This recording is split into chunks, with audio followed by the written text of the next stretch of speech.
Pregame.com.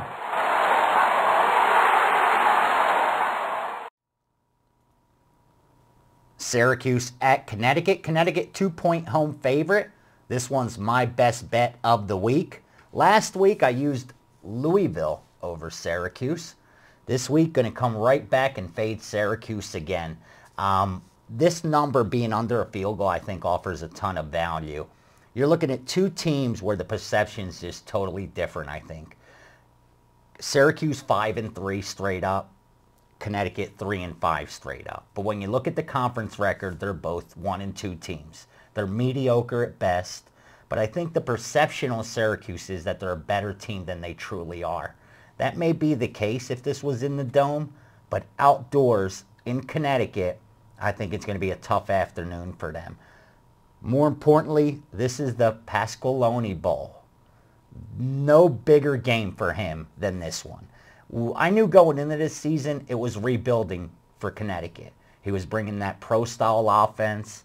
It was going to take a little while for them to get situated with his style play and for him to bring in the players to run that type of offense. But this is the game that's been circled. This is the season for them, I think. And they have the talent, the personnel to go out there and get it done. Bottom line is this. You can't run on either of these teams. Syracuse defense, 19th in rushing yards allowed.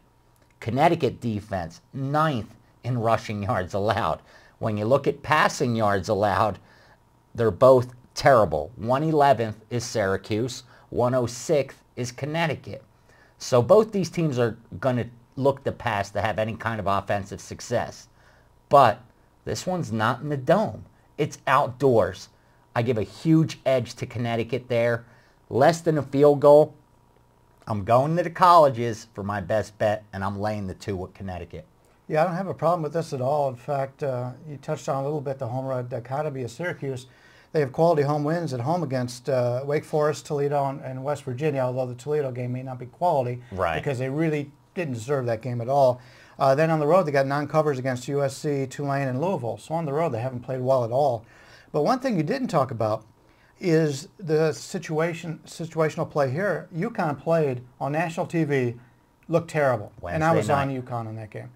I went head-to-head with Marco. I shouldn't have gone head-to-head against the guy from Pitt. But it's a situation where they have an extra 3 days to prepare off that embarrassing loss on national television. And UConn's got a bye next week. This is all they have to worry about, whereas Syracuse plays next Friday on national TV against South Florida. UConn's dominated Syracuse in this series. They've won the last 4 games by 17, 25, 25, and 23 points. So I love to play on teams who are in a situational spot against a team that they've dominated in the past. You know they're going to get full focus. They've got the bye next week.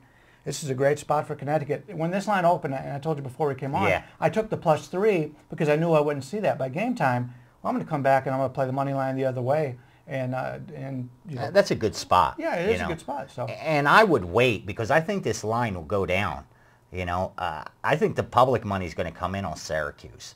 I think you're also going to see a lot of Syracuse teasers, you know, getting them up over a touchdown because they're not expecting a lot of points. 44.5 is the total. Connecticut's not a high-scoring team. Syracuse not a high-scoring team. So I think you're going to see the public come in and see some value on teasing the Syracuse side. So you may see that line come down. I'd wait. So far this year, the odds makers have done a good job with both these teams. You know, I like to look at their against the spread margins. Syracuse is -8, and with Connecticut, they're -13. So throughout the whole season, even though, you know, they're both one's 3-5 against the spread, the other's 2-6 against the spread, the margin's been pretty close. They've done an accurate job of pegging both these teams. Like I said, I just think you're getting a lot of value based on the perception that Syracuse is a much better team than they truly are.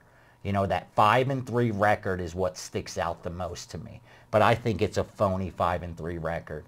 And now that it's in conference play, you know, they're both 1-2. I love what you said, the extra time to prepare, coming off another perception-based, you know, stat they lost, you know, on national TV. I had Pitt that night. listen to Marco. You're smarter than I was. And went with Pitt. I've never said that before about listening to Marco, that you were smarter than I was for listening to Marco. But since he's not here this week, Yeah. I'll dog him. The hype that the Syracuse media is putting out, they're actually calling it the Pasqualoni Bowl. You know, they're putting all this pressure, I think, on those players.